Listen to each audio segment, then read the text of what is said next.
So now I would like to introduce you to today's presenters, Brian Lambert and Greg Renner. Brian Lambert is a leader in the sales enablement field with international experience working with sales, training, marketers, and technology professionals. As the leader of the GP Strategy Sales Enablement practice, Brian provides consulting and services expertise to clients as well as thought leadership to the industry. Prior to joining GP Strategies, Brian served as a senior analyst for Forrester Research. He also spearheaded the Sales Learning and Development practice at the Association for Training and Development. He is a published author and holds a PhD in Organization and Management with a concentration in sales and has done sales enablement work on 4 continents. Greg Renner has over 20 years of experience in learning and performance across many industries.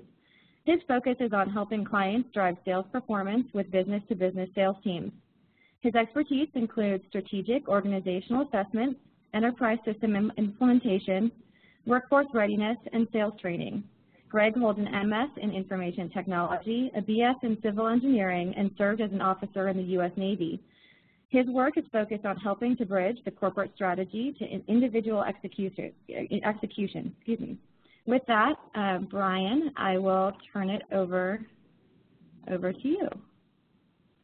Great, thanks. Hi, everybody. Brian Lambert and Greg Renner here. Thanks so much for joining us. I'm going to kick off here with just some perspective on what we'll be talking about today. I will be assuming the role of sales guy, and Greg will be assuming the role of learning guy. And we're actually sitting in the same room and working together on this webinar, and that's kind of the feel for this here that we want to impart to you is, what if sales and learning actually sat at the same table and worked on stuff together? What would that look like? So through the webinar here, I'll be explaining myself and putting on the hat of a sales VP, and Greg will be putting on the hat of a learning professional, and we're going to work through this new hire training dilemma together. I'll be sharing on the front end my perspective as a sales leader, and then Greg will be coming behind that perspective with his perspective as a learning leader, and then providing a path forward to tackle some of these challenges in new hire training. To do that, I'll be sharing about some trends we see in sales enablement as a whole and how that relates to new hire training. I'll be sharing what sales VPs are looking for, also what sales leaders are starting to focus on. Then Greg will be sharing how to go about tackling the new hire training challenge, some considerations there, and then some actionable next steps. So with that, let me just frame out here what we're talking about. When you put the words sales and enablement together, it means a lot of things to a lot of people. I've covered the space as an analyst in the past and also worked in a lot of different initiatives. And sales enablement can apply to business-to-business selling, retail environments, and even reseller or channel environments. But all of them are really focused on, all those initiatives are really focused on improving conversations with customers at the point of sale. And there's a lot of moving parts to that, and if you think about it, the evolution of the sales conversation is something that learning and sales leaders need to team up on. No matter what industry they're in, it seems the advances in technology and how people buy are really forcing some tough decisions and also some quite strategic decisions in all these environments, whether they're B2B, retail, or channel partner. And this is really being driven by this era that we're in. If you think about the shift in the last 50 or so years ago, when we think about the evolution from manufacturing era and assembly line work in the industrial age to the 21st century information age, there's a lot of change that happens on both sides of the sales conversation. Customers are a lot more advanced and more sophisticated in what they require. Obviously, they can find a lot more information on the internet. And then on the same time, on the selling side, the products and services and solutions that companies want to bring to market have evolved as well. What that means to us here as we sit here at this table as sales and learning leaders, when we play that role in our minds, that means we have to stop thinking in sales terms and stop thinking in learning terms and think more working backwards from what customers are looking for And certainly the sales perspective and the learning perspective are both important when you think about the cross-functional work that needs to happen to enable different conversations with our customers. And that's really our perspective here that we'll be taking as we move forward in this webinar. As you look at the way in which we move forward, it really means that your definition, if you're in the learning space, your definition of value has probably evolved. Your value contribution as a learning leader has probably had to be elevated to tackle more complex problems. And on the sales side, adding value to the executive level has really been manifested in the way in which your sales team is able to sell your solutions oftentimes at higher altitude levels. So because work has changed and the way in which we work needs to change, our value contribution has changed as well. That's led to a lot of trends that we're seeing in sales enablement. We're seeing a lot of focus right now on improving productivity of salespeople. All of these have to do with driving different types of sales conversations with customers, whether it means elevating those sales conversations, improving cross-selling rates, selling to executives, or perhaps even launching new solutions. We're seeing that companies are doubling down on the rate in which they launch products, and they're trying to make that more effective and making sure that salespeople are able to articulate the value of products. We're seeing a lot of work on improving the productivity of salespeople and their ability to have sales conversations. We're also seeing sales kickoffs being rethought across the globe, seeing more virtual work happening in sales kickoffs. And then we're also seeing a new focus here and actually a quite refreshing focus on improving sales management skills as it relates to coaching their people and working together to improve sales conversations. But when it comes to this idea of improving sales productivity and changing the types of sales conversations that salespeople are having, we kind of break it out into a process model here. Obviously, there's a lot of HR work that needs to go on to select and hire the right people. But when they're brought into the organization, we're seeing a lot of emphasis on new hires. In fact, I would even go so far as to say that in many of the organizations we're working with, new hire training has evolved from a tactical approach and a tactical process into a strategic approach and strategic process to fill the critical gap that exists in the company's ability to communicate value. In other words, the customers have evolved to the point where the existing sales team simply cannot get outside their comfort zone, and the new hires that are being brought on board are often seen as the only way in which to stretch the organization's ability to deliver value and communicate value. So we're seeing a doubling down on the strategic importance of new hire training, and that obviously leads to the kind of the third box here of rethinking and looking at ongoing training and leadership development. So when you think about those trends, it puts a lot of pressure on the sales VPs that are out there. Their strategies haven't changed too much, and their goals haven't changed too much in the last 10 years.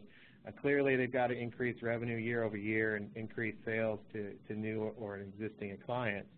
And the strategies might be wrapped around and summarized as improving penetration within existing accounts, or capturing more market share, or improving win rates on deals.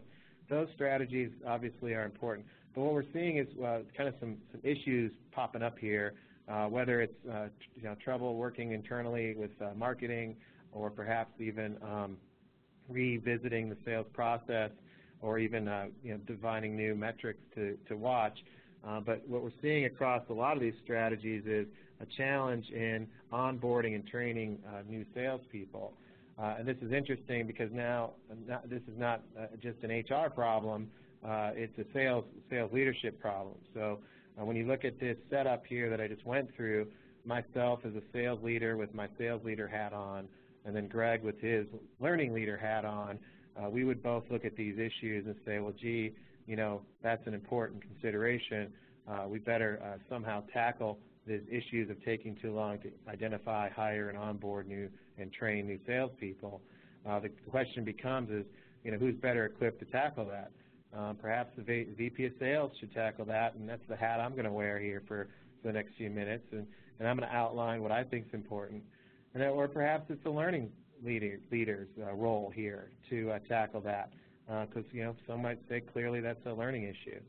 And then some would say there's a third option, and that's kind of the one we're leaning towards, just to lead the witness a little bit. Perhaps they should work together. Perhaps sales and learning need to work together to tackle what's clearly a more strategic challenge these days, and getting in the way of tackling our strategies as a company and our sales strategies as an organization. So when you look at that, I'm going to assume the sales VP stance here and just outline how I think about, and I'm likely to think about, this concept of new hire training. When you look at it, there's a business problem associated with perhaps why I might want to look at new hire training. First off, I would say as a sales leader, when I put that hat on here, is that my salespeople are not engaging executives. They're not engaging them the right way, and they're not able to communicate the value. And that's a problem for me as a sales VP, because the company's business strategy dictates that my salespeople sell higher, and we've launched new products and capabilities to bring to market, and my salespeople can't have conversations. When I look at new hires specifically, there's a huge gap in getting them up to speed, even if I'm able to acquire them from existing competitors and bring them over to my company. There's still a massive gap in their ability to communicate value to customers as a new hire. And that's a problem that I would love to see addressed with new hire training. At the same time, I would love to be able to create some sort of learning experience, and I don't really care what it is, but I'd love it to be anchored with more detail and more empathy for our customers.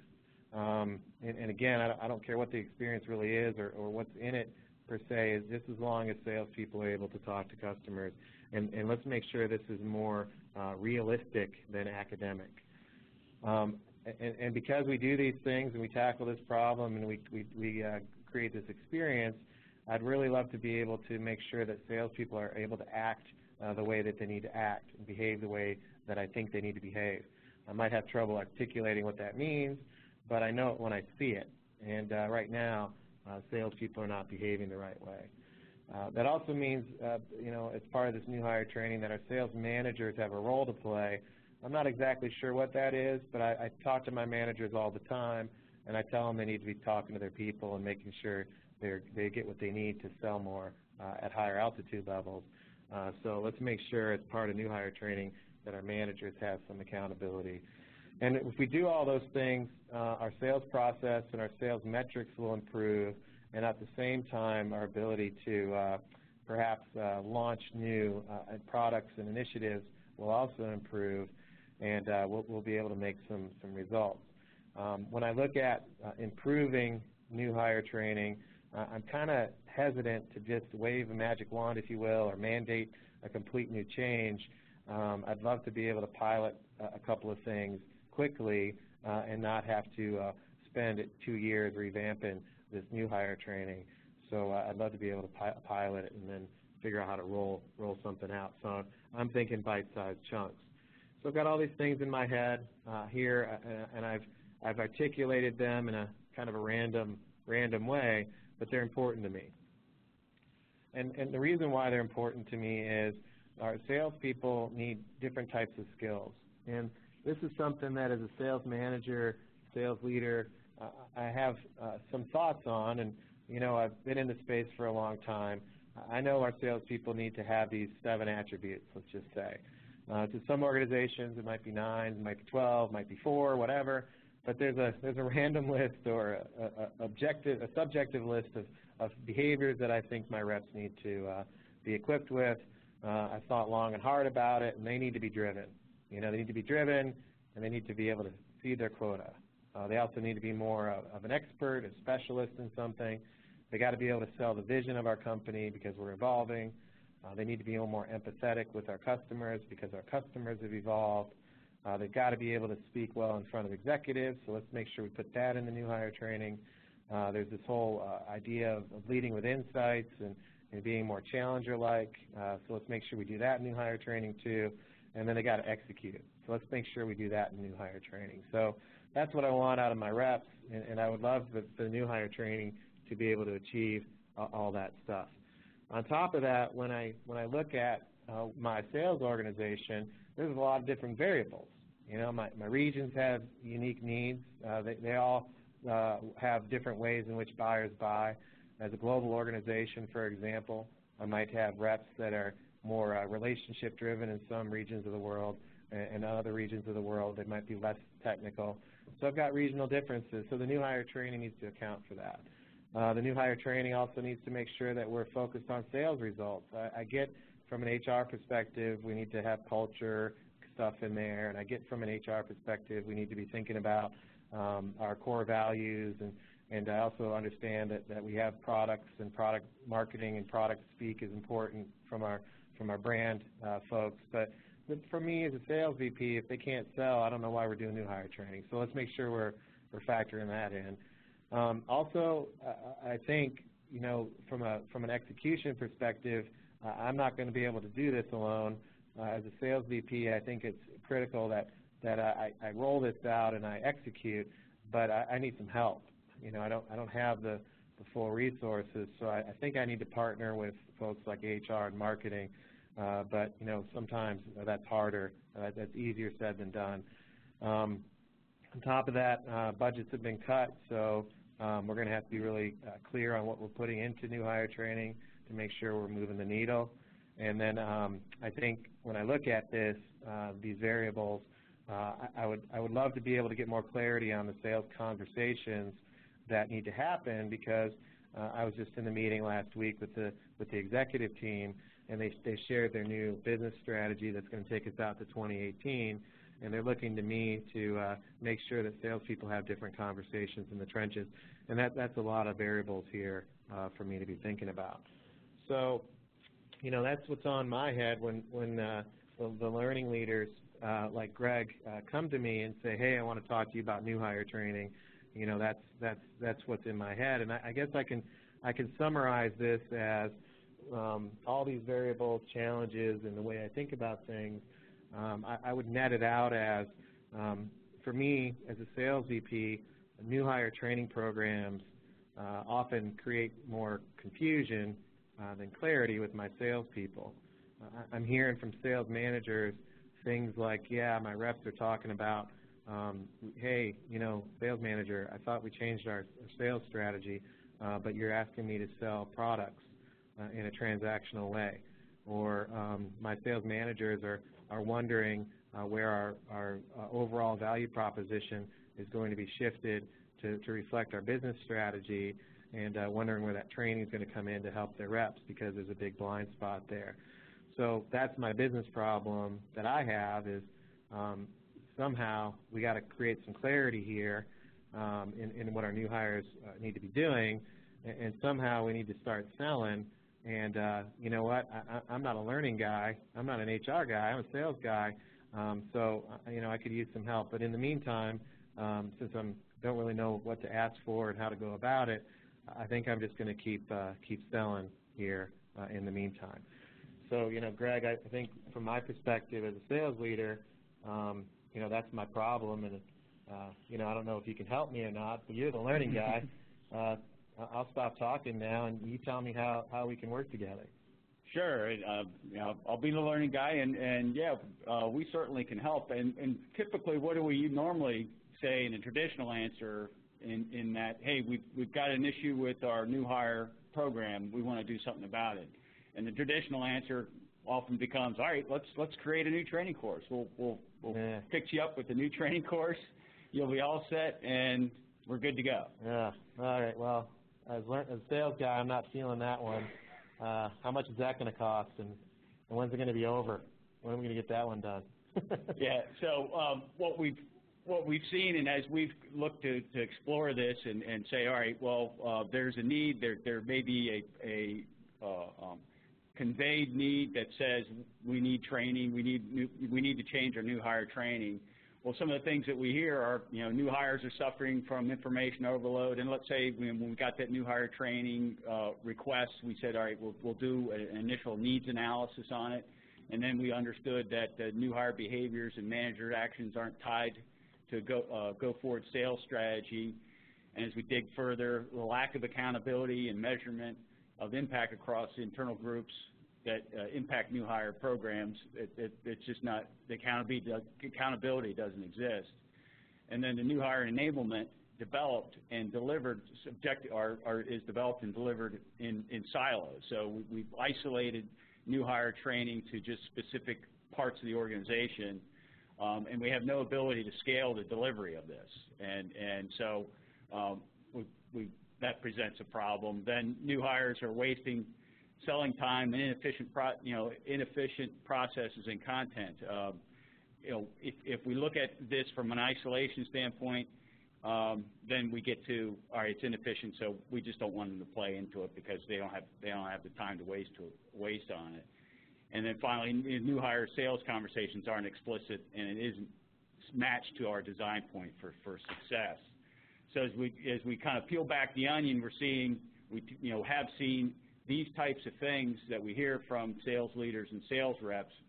And so what it all translates into is the existing new hire training is inconsistent and it's waste of investment.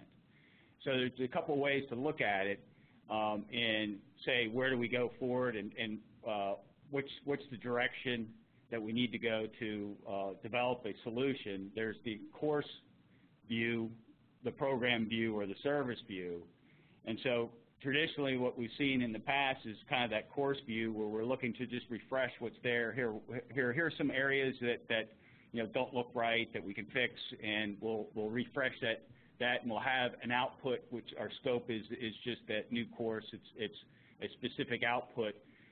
We're probably working with just one isolated department, and our success is, okay, we got the course done, here's your new course, there you go. And kind of the approach to affecting this change is, okay, the people got trained and we're moving on. Now, if you take the next step level up, all right, let's look at it from a program standpoint. All right, now we're looking to, instead of just refresh the course, we're looking to optimize what we have. And we might have a project or a collection of projects that would help enable that. We might also be using a small team, and we know we look for success or measure success as, okay, we've got the project was complete, and we've rolled out whatever we decided to have as part of that program.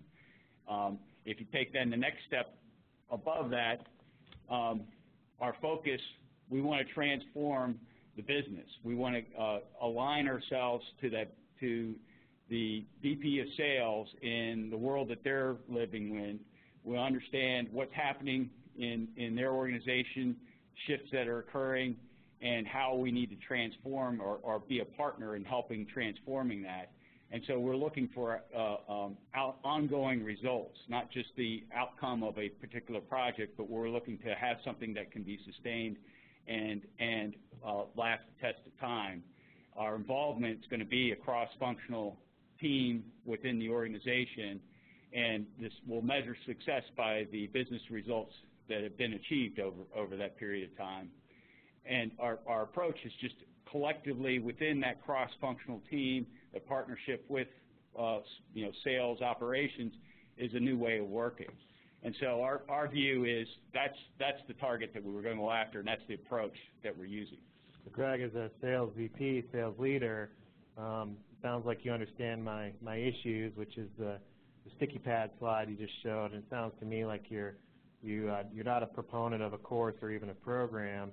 I'm intrigued by this idea of a service, and I'm interpreting that to be a new hire training service, which is kind of intriguing. So it looks to me like you want to engage in a discussion around that, but I have no idea what that looks like or how much that costs. So I'm a little curious, but at the same time a little bit wary of what you mean by that. So, but I'm listening. Okay. All right. All right. Well, we'll go a little step further. Okay. I think from what we understand, then, from what you want, our understanding of what you're looking for is you're ultimately looking for an end state, which is basically what you've seen as productive, competitive new hires. that map into your organization's philosophy. Yeah, and I think I defined that pretty well. Yep. So, so what we're also putting into this is ownership. So we want ownership from you to partner with this initiative to make it a success. So would you be on board with that? Okay. So I kind of like that idea. So in the past, the person that had the job before you came to me and said they're going to roll out a course and they would own it and deliver it on my people. But it sounds like here I actually am going to be the ultimate beneficiary of this this service you're going to be creating, and you want me to help inform that and work with you. So that's a different type of relationship than I've seen in the past, but I guess we can work together on at least exploring what that might look like. But I don't have a lot of time, so just to let you know. I understand. So what then we see as the focus that I expect you want us to look at in terms of this initiative is having that globally consistent and scalable for the new hire training program. So we want to look beyond just this one individual program or one individual course and look at it as an overall globally scalable initiative. Yeah, that's a good point. I think you've done some homework here. I look at my team, and there's no way that the new hires are getting consistent experience across the globe. I think that's a big initiative that you're talking about, but that is a huge business problem. If my salespeople are being onboarded in completely different ways across the globe, I'm not sure that our value proposition is being delivered. And then on our global accounts, our customers that we're dealing with globally, I'm not sure they're getting sold the same thing. So I'm really interested now in this idea of a globally consistent and scalable program. But again, I have no idea how we're going to go about it, but at least I'm listening. Well, and we'll work through that. I guess one of the things that we anticipate that what you're looking for is, of course, that we're measuring the output, and we have a way to state this is our goal that we're going to achieve for this new hire program. And perhaps in this instance, we're looking at let's decrease the ramp-up time as measured by X, Y, or Z. Okay. Z. All right. Yeah, and I think ramp-up time is an interesting concept. There's a lot of measures there, but I think you can work with Bill on that, and we'd have some ideas on how to measure that. In fact, that's part of my scorecard, and those measures would be part of my scorecard.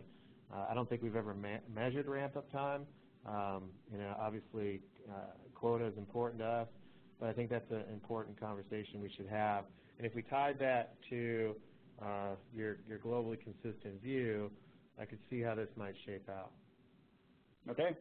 Now, as we go through this, we recognize the cross-functional aspect of this initiative.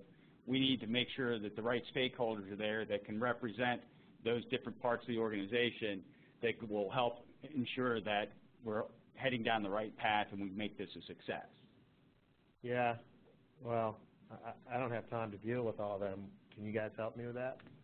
We certainly can. What we'll do is we can set up the mechanism to get the work done and plug in the right people at the right time to make the most efficient use of their time, but making sure that we're not going off on a tangent and heading in the wrong direction. All right, cool. And then finally, what we look to do is have our approach tied to where you want to go. You want good sales conversations. You want to be able to be matched to where your organization's going from a sales perspective. We want to put that first and foremost in our overall approach to putting this together. Yeah, I think from an approach perspective, I think if we can design it a little bit more purposefully than we have in the past, which I think it's almost been a little bit random, right? I mean, I've asked for the questioning training. I've asked for some training on delivering insights to customers, but they're a little bit random, admittedly. But if we can apply some design principles here to think about what's the role of a new hire in front of a customer, that would be intriguing to me. But again, I'm not sure exactly how we would go about it, but since you're the HR learning guy, I imagine you have some thoughts on that. I'd be interested in hearing them.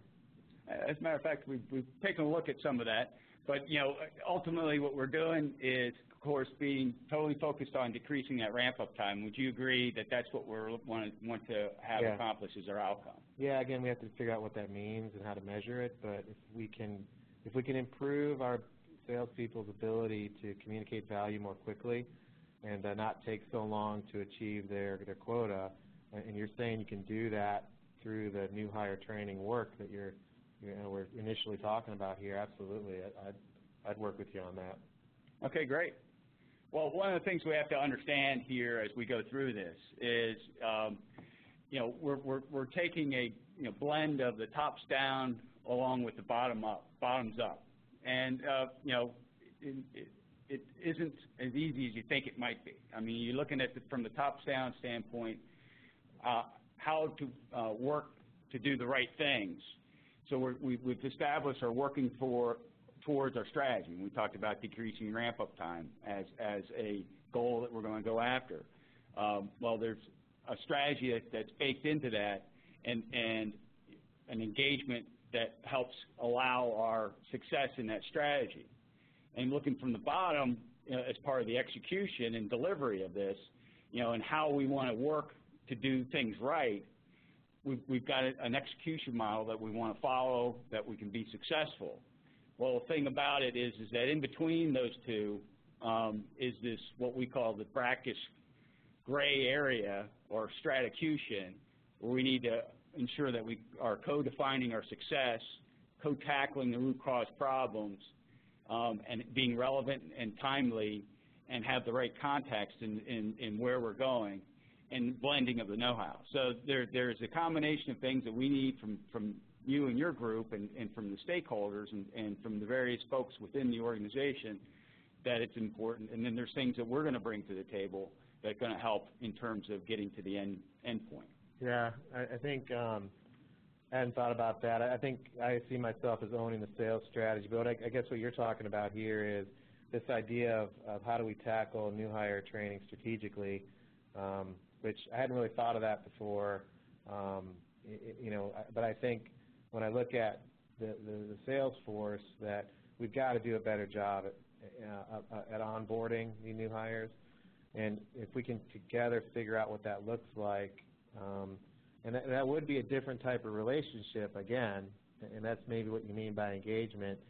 Usually you guys do an annual review with me and that's it, but I think what you're talking about here is a little bit more purposeful and has a higher touch, and when we're using your word, co-defining success and et cetera.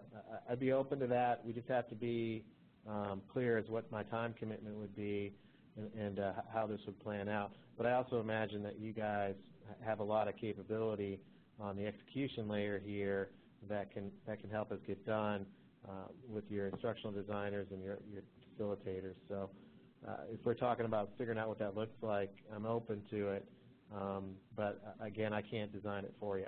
Sure. And the brackish gray water, we say it's not easy, but it's if you do it the right approach, the right way, you can be successful at it. Okay. Yeah, and one of the things that you had me do is kind of homework here. You asked me just one question. I thought it was pretty insightful. You asked me what do new hires need to accomplish anyway, and that was my homework. So let me just share my thoughts here. If we're going to work together on making sure new hires are successful, I appreciate that open-ended question. And it's one of those things that often keeps me up at night. I think when I look at it is from a strategic perspective, I got to make sure that our sales new hires are able to have the right conversation, which is about our value, our new products and new solutions that we're bringing to market. I want to make sure they're having that right conversation with the right buyer, which is for obviously what we're selling in the IT space and in the marketing space. And I want to make sure we're at the right altitude level with our customers. I think the salespeople that I'm seeing now, they have a lot of comfort zone in the lower levels of the IT organization and the marketing organization. In fact, I would say most of them can't get into the marketing organization. And if we can help our new hires get over to the line of business and then get higher in that line of business, I think we would uncover new opportunities for us and create more value for our clients, and I would be able to achieve my sales goals. But, to do that, we got to be able to talk about the right things. And I think this has been the problem with new hire training. Not to beat up your predecessor, but it was one of those things where everything was about product training. And I know my predecessor was huge on product training, and I've only been in this job for 2 years, and you've been in this for a few months. To me, pure product training is not going to get us there. So they got to be able to talk about the right things. I know they need to know the product as a new hire, but let's make sure we're equipping them to have conversations about the value of those products. And if we can do those things, have the right conversation with the right buyer at the right altitude level about the right stuff, that would be awesome, and I need that as fast as possible. So that's what I would answer for your question that you asked me. Okay, great. I mean, you've thought that out pretty extensively. And so it looks like what we're looking at is taking the new hire, going from an initial state to a final state. Yeah, and I think if I had to look at this visual here, the current state is they're too transactional and they're too low level in the IT organization. The future state's this idea of selling higher to the line of business, to executives. So that's my gap. They got to stop selling so transactionally and start selling the value at higher altitude levels.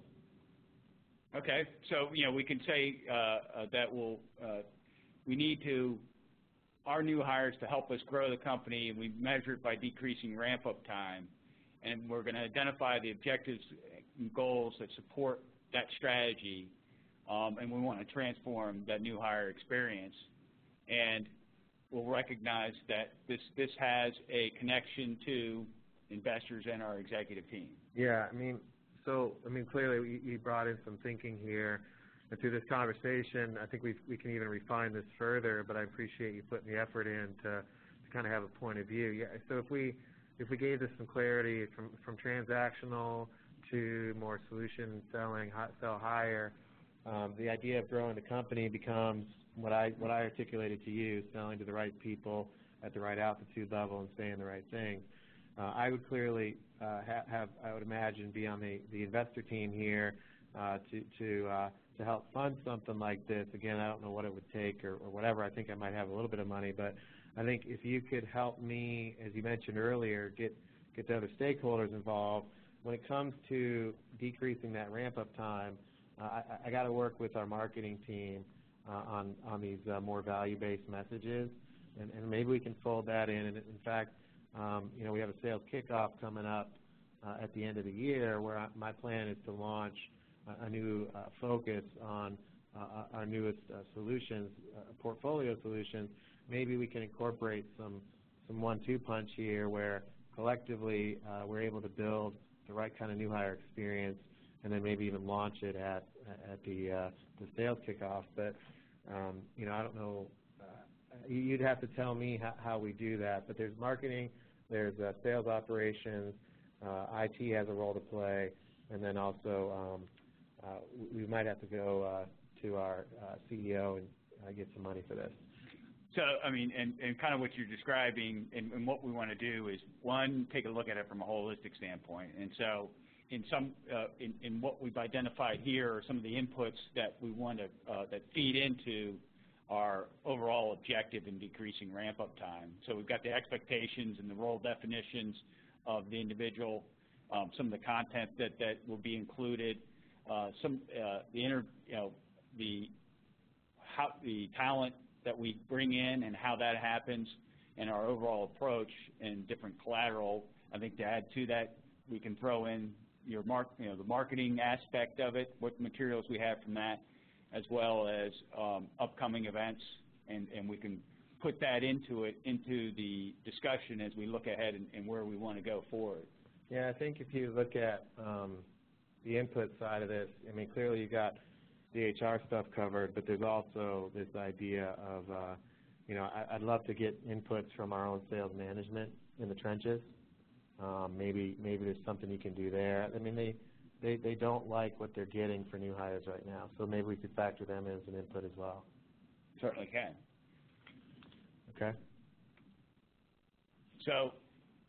So yeah, and what we are then would look to then accomplish is some of those outputs, and what we want to get agreement on is that output looks like, as we go towards decreasing ramp-up time, is an increased engagement of the new hires as they come in, increased employee satisfaction. We want to gain traction in that role, improve office performance against a scorecard that we define, and look to potentially decrease then the turnover rates.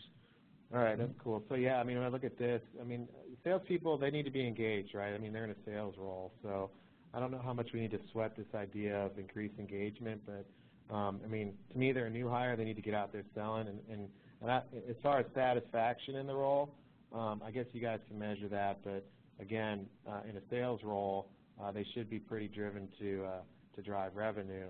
But the ramp-up time, or the decreasing the turnover, and also improving their performance against their new hire scorecard, you know, they have metrics that they're supposed to be hitting every 3 months. So it's a 3-month, 6-month, 9-month mark. If you can peg the new hire training to that output, that will drive engagement and that will drive satisfaction because they get compensated differently at those different hash marks. So I don't know if you're familiar with the comp plan from a 2014 perspective, but perhaps we sit down and look at the new hire comp plan that affects primarily the sales development, the client development role, and let's focus on that as a key starting point. Yeah, and we can use that as a vehicle to double check to say, is this the direction you want to go, and do these targets still make sense as we look at where we're going and our go forward strategy. Okay. So how are we going to accomplish this? I think the way that we look to accomplish this is we want to first do what we call getting started and work the consulting aspect of this. We want to make sure that we've defined what we see as the crux of the issue that you're dealing with in terms of your operation, and make sure that we've clearly identified the go-forward solution for that. Does that mean you're going to hire a consulting firm? No. We'll go ahead and work with you and through our discussion, make sure that we get to the crux of what you're looking for. Okay.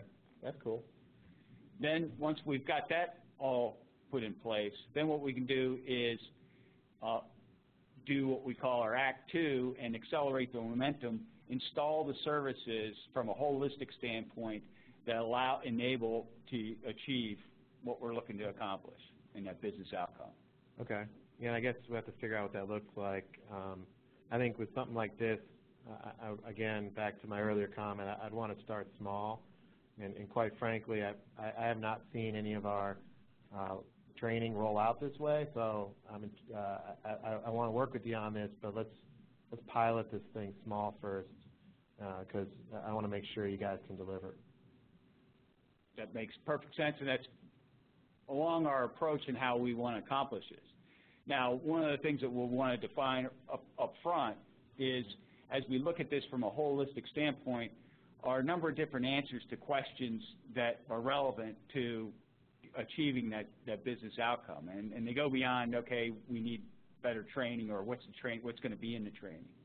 So what would it include was, what is experience do we want to create for new hires? Yeah, that's a good question. I mean, we don't have to answer that now, right? But I think no, these are the things that you think about, and we'll walk through as we go through and figure out the pathway forward. Yeah, because I'd be interested in to figure out what you guys think, right? That's where I'm at. Like, I could use some help. Yeah, and I guess before we can answer that, we need to make sure that we are aligned on where we want to go, what we want to achieve, and all the other components that are associated with this. All right. So these are just kind of examples of what we need to work on. Exactly. Okay. So our next question is, what do our customers expect of new associates? We want to get that customer view of things. That's good, yeah. How do we manage the short term and the long term at the same time? We want to look at this at how we get this up, the baby steps as you talked about, what makes sense, what are the right steps, and then from a long-term standpoint, how can we achieve that long-term and sustained at the same, and do that all at the same time? How will we define that salesperson, not from what exists today, but where you're going? Yeah. Yeah, I like that. It's to achieve our strategies, you know, they do need to be different. So I like that. That's cool. Okay. And then what assets are needed? You know, we may have some assets. Maybe it's some of the marketing material that you talked about. But we want to take a look at that, inventory that, and see what is needed from the reps and as well as their managers, and you know, that'll allow us to get to that future state. And then what's the role of management in new hire success? That's usually one of the key aspects to this, and one of the ones that sometimes is overlooked.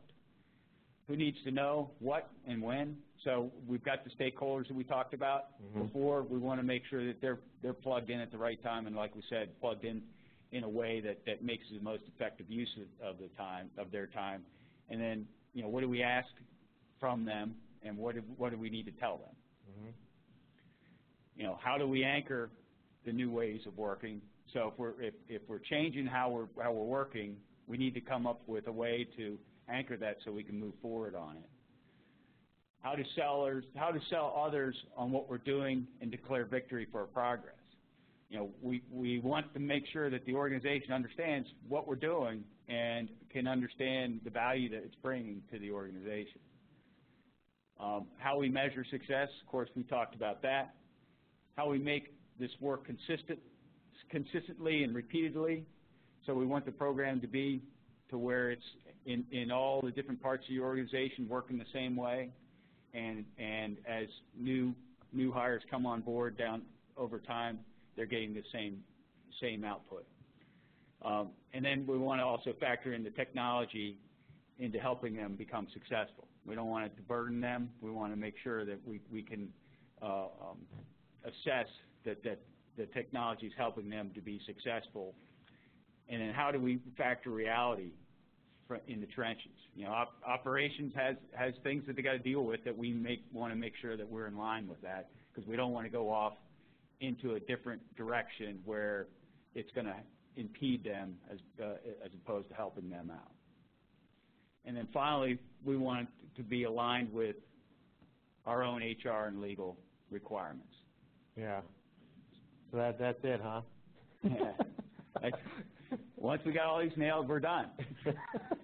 All right. Yeah. I mean, I appreciate the thinking you brought in here. You know, new hire training is something that I'm passionate about, and you know, clearly you've done some homework here to ask these questions. I know we don't have answers yet, but you've definitely brought something to the table here to make me think. And I guess what you're saying is that these are some of the questions or the questions that we would need to work together on and work towards. But you know, I guess how would we do that? You know, I guess these are great. I have thoughts on all these, but again, we want to involve others and make sure we're you know, making progress. How do you see this playing out? Sure.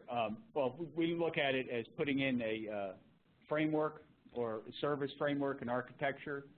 And so at the top end, we wanted to first look at, all right, what is the new hire experience? Yeah, because I think right now it's like that one-day event, right? So when you say this, you're talking about, you know, what to do in that one day? Well, what we're talking about is if we're looking to achieve reduced ramp-up time, what is the experience that will help enable that? Oh, okay. And so what it could involve is an orientation, help me understand the lay of the land and the area that I'm working in. immerse me into the things I'm going to be doing, help reinforce on the things I need help on to make sure I can master those things and be effective at it, and then help continue to allow me to sustain to be successful, so as new things come up or different things come into light, that I know what to do and how to respond to them. Okay. So that is a key aspect. And then as part of that, look at who gets to decide what within this. So what are the overall kind of governance aspects that are going to make this a success, and then how do we make it operational? And so there may be some components that help us support that. And then finally, we look at, how do we keep two hands on the wheel? How do we manage all this to make sure that it's a success start to finish? Yeah, so if we look at the idea of decreasing the ramp-up time and then working backwards from that, I could see there's a lot of decisions that need to get made here. I think, when I look at this, I think we need to formalize a team, right? So when you look at this picture, we have our Sales Excellence Council that we can tap into. I don't think they would run this, but what I would want to do is, I think I got 3 or 4 people in mind that could help us with this. And we were talking about doing something in new hire training, but next year. But I think what we can do is start looking at it this year with these frameworks and these questions you've got, and start thinking through what kind of experience we want to have. And if you're able to help us come together as kind of a core team, then we can always bring it to that sales excellence team and get their take on it. And then together, what I would see us doing is bringing it up to our CEO to see what kind of funding we can get to drive the answers to these questions. So I think you're on the right track. This is definitely a more holistic view of new hire training. And from what I can see here, I think when we work together on this, those 2 ways, with the core 4 or 5 people, and then bringing it to the Sales Excellence Committee, when we're able to do that, I think you'll be able to get the answers you need as far as what it would take to get this funded. Awesome. That sounds good. I mean, we need to, we'll move that forward and be successful at that. Okay. All right. So, we're going to break the role play here. Basically, what you just heard was a sales call by Greg, where he did a sales call with the VP of Sales.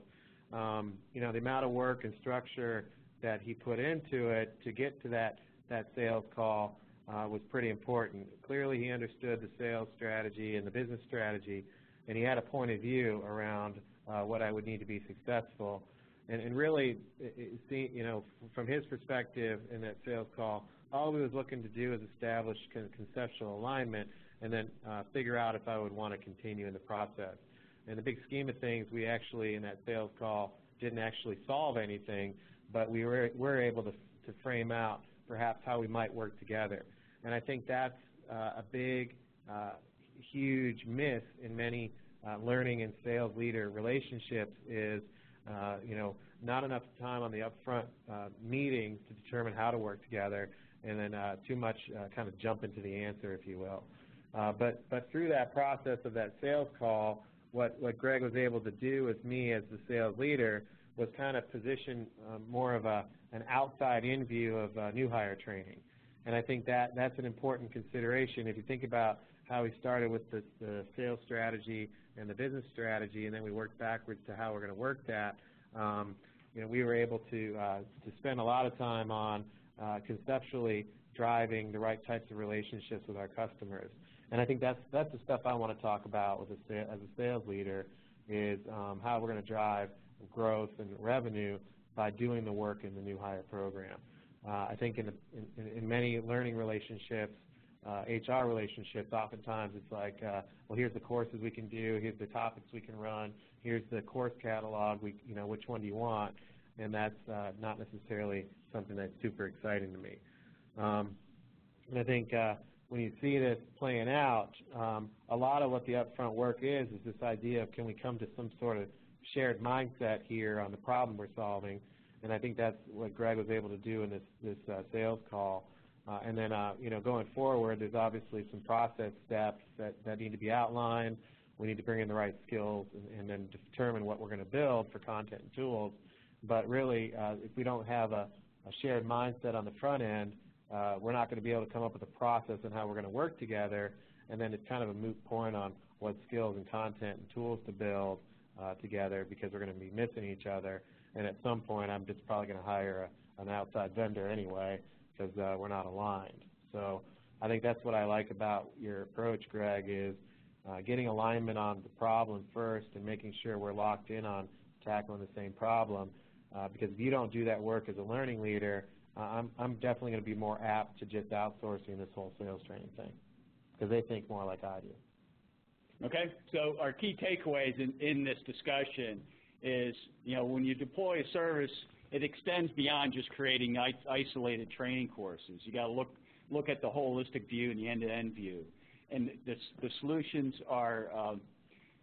must be integrated with our operations, and so we've got to think of what is more relevant to the operations side, what is in their concerns in order to come up with the right solution. And we need to often be watchful of just jumping towards the solution. A lot of times, us learning leaders often want to just get to, here, this will be a perfect fit for you, here's your solution, and not take into account all the things that are around it that will impact and ultimately determine whether the business outcome is achieved or not. And the other aspect is don't be afraid to look at the whole organization to align and enroll and support that allow you to be successful. Working within one particular silo or even just within your own HR silo tends to, in many cases, cause more issues than help. And so getting help and support from the whole organization is key. And then finally, developing the skills to think like an architect as well as the plumber. So we'll need to replace the pipes. We'll need to maybe install certain things, new devices as we go through in this. But more importantly, we need to take a step back as we look at this and think like an architect and develop those skills in order to be successful. Cool. So thanks, Greg. Hopefully this was valuable to you to kind of role play out an internal sales call between learning and sales. What we wanted to do is try to publish some perspective from a sales leader perspective, and then also allow for some best practices here around partnering with the sales leadership team. Obviously, there's more than one way to go about it, and through Greg's work here and the work that he did on this approach is something that I think was very conversational and very goal-driven, which I think are important for learning leaders and sales leaders to accomplish. So let me see. I wanted to thank everybody for attending. We do have a question here. Do you think having competencies, a competency system in the company will make hiring easier? Yeah, I think it will. So that was one of the questions. It typically makes hiring easier, but doesn't mean it makes hiring better, if that makes it vague enough. It's easier to hire people if everybody understands the skills and competencies of what you're hiring for. But I think what we're seeing in today's world is the competencies that people think they need to hire for are not exactly getting the results that they need in the sales organization, which then obviously new hire training becomes the key there. From another question here, looks like we've got one around this idea of how do we get started in doing this. I think one of the things that is important to kind of get started here is ask yourself the question of what the existing relationship looks like with the sales leadership. It's kind of two ways. One, I often hear, well, the sales leaders, they treat me like an order taker and they tell me what to do. And then my comment back to that is, well, are they treating you like an order taker or are you acting like one? I think from what this role play here clearly entails is Greg's not taking orders from me in that sales call. He's got a point of view, and he's helping guide my thinking. I tried to put a couple of orders in and tell him what I need, but you know, he was able to deflect that in what I call click up in order to keep me focused. And by the end of the conversation, we were able to come together around the mindset. Another one is, you know, the last question we'll take before we let you guys go is, it seems like this is a lot to take on. How do we get my organization to buy off on this? That's a great question. Yeah, if you go, you know, I think that's the slide that Greg had. He had the course view, the program view, I think it was, and then the service view. Not every company is going to, you know, want to go off and transform new hire training. I think you have to kind of evolve to it. I would say that if there's not a huge appetite, one way to get started is to find one sales team and try to help them, you know, onboard and get the right type of training in a you know, ad hoc fashion. I think as learning leaders, we often assume that it has to go to everybody and it has to be super polished. But when it comes to sales new hire training, new hires have low expectations. So it doesn't have to be the most polished content if they feel that it's going to help them achieve their sales results. So perhaps scope it down, find a team to partner with, and go from there. All right, so from that perspective, I'll let you guys go. On behalf of Greg, the learning guy, this is Brian, the sales guy. Thanks a lot for joining us today, and have a great week. Yeah, and thank you, and we'll return it back to Kayla.